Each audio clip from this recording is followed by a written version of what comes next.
Poor Prometheus. Hey there, y'all. This is Hades, and today we're discussing Ragnarok Apocalypse, Chapter 8, The Unbreakable God. And yeah, from the last chapter, anyone reading this would probably be like thinking, okay, they're probably talking about Prometheus. No, holy cow. And those that are big fans of Sun Wukong and know about him, I don't think he really disappointed for y'all fans, do you? I'm rooting for Prometheus, but I figured Sun Wukong's gonna win, and I honestly don't know if the fight's already over. It could be. But if I had to make a bet, I would say, yeah, Prometheus is still going to get up. He's still going to probably try something.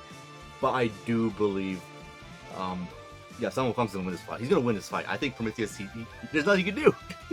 What can he do? Oh my. But yeah, let's just dive into the review, shall we? Alright.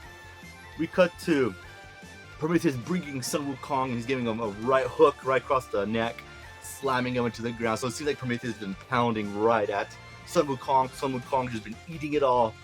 And Hollock has been announcing that, yes, it seems like, yeah, this is it. Like, Sun Wukong seems like he's going to be down. There's nothing he can really do about it.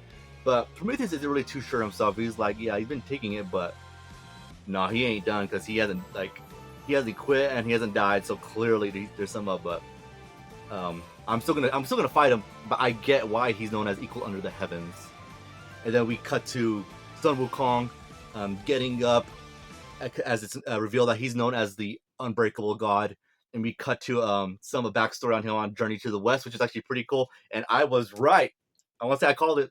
This is Sun Wukong after his journey from Journey to the West. So this is a much more mature Sun Wukong. So he's been through it. He's been through it all. And we cut to some of his story where it shows how he achieved immortality, such as he erased his name from a book from Emma.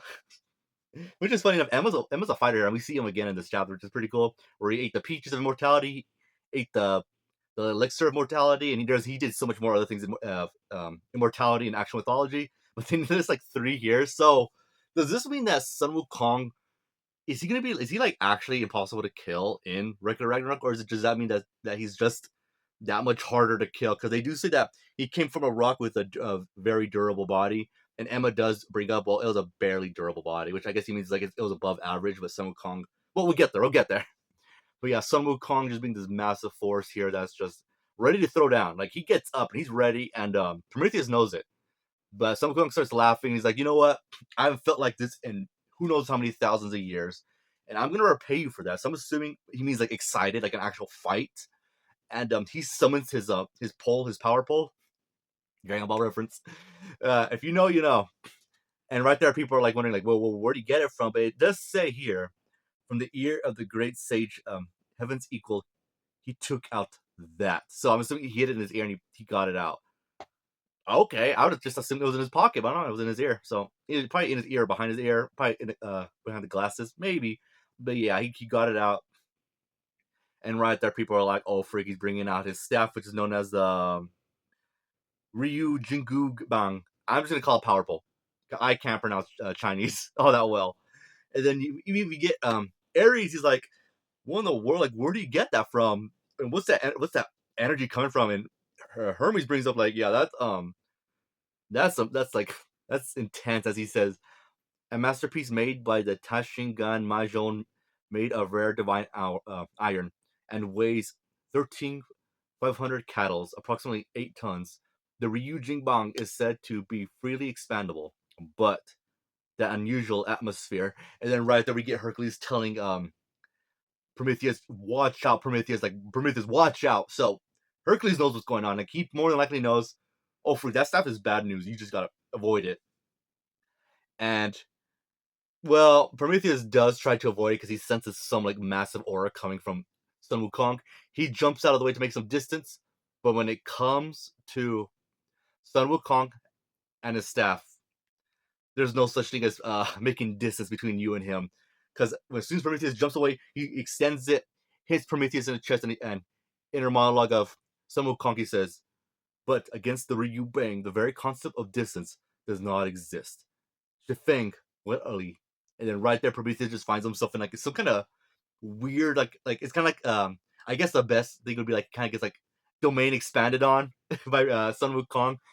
As he just looks around, he sees this massive demonic creature just standing above him, and it just swings his sword and slams Prometheus. He gets sent flying. It looks like he's in space, and as he's getting sent flying, he's covered in blood already. Then we see the yokai, the powerful yokai Sun Wukong fought and his stories appear, and they just start wailing on Prometheus. And after that, we get to the Buddha, not Buddha, but a Buddha. This is not the Buddha from that we've seen in the canon series, but it's like more of the Buddha that we associate with him in the current culture. As he just gets his fist and just slams Prometheus, which I'm assuming is a callback to the actual what happened to Sun Wukong in the actual mythology when he faced the Buddha. I don't believe the Buddha actually smashed him. I believe the Buddha played a not a trick. No, it was kind of a trick, and Sun Wukong fell for it. It's a very good story. I would definitely recommend if any of y'all know the channel the mythology guy. He talks about mythology and such, and he does talk about Sun Wukong. That he's got some very good short videos on that. So if you're interested in Sun Wukong, I definitely recommend checking that out. And then right there we see Prometheus just embedded in this. I'm assuming the stands.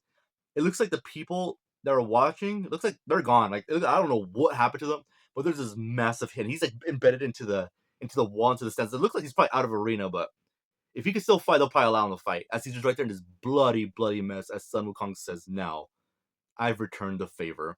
As he refers to the damage that Prometheus gave him, but Sun Wukong's like, "Yeah, but I gave you 15%," and honestly, that was probably a bit too much. And we get some of the other gods' reactions to like this terrifying, terrifying power, how it happened like nearly instantly, but it wasn't instant because it was like the power pole hit Prometheus. People saw him flying back, and he received a massive damage. So they're like, "What in the world happened?" But then we do get a reveal that all the pain and destructive energy that Sun Wukong has ever received is sealed within him. And with his pole, he's able to hit people with it and give him a certain percentage of how much he wants for his opponent to get hit by that. And results is just absolutely massive damage. Sun Wukong has been through a lot, and he could deliver it, and it is insane. It just shows like, okay, like if Sun Wukong's like this powerful, like okay, well, like holy frick, I'm already thinking to myself, okay, like I already want to compare him to other fighters in the canon series. I gotta wait till after his fight. But man, Sun Wukong's freaking very powerful.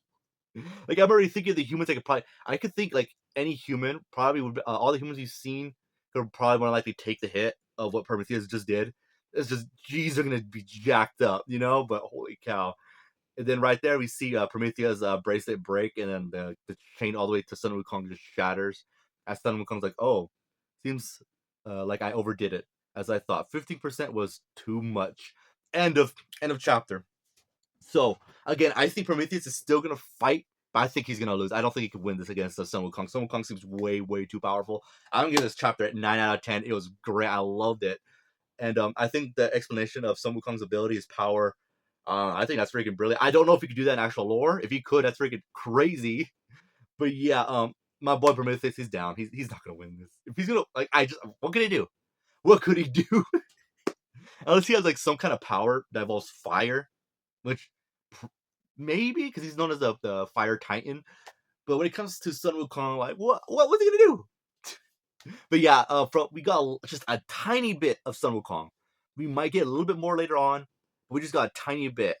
So I think we'll definitely get more of Sun Wukong later on. But yeah, intense fight. I really enjoyed it, and Prometheus, man, I knew it.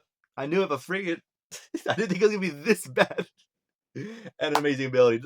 Yeah. So again, if you listen this far, I appreciate it. And who do you guys think is gonna win between Prometheus and Sun Wukong? Again, I want Prometheus, but I think Sun Wukong's gonna win this. I legit do. It's gonna be wild if Prometheus turns this around. Can he? I honestly don't know if he could, but we'll see, right? So again, if you listen this far, I appreciate it. I hope you guys have a great day and take care. Later.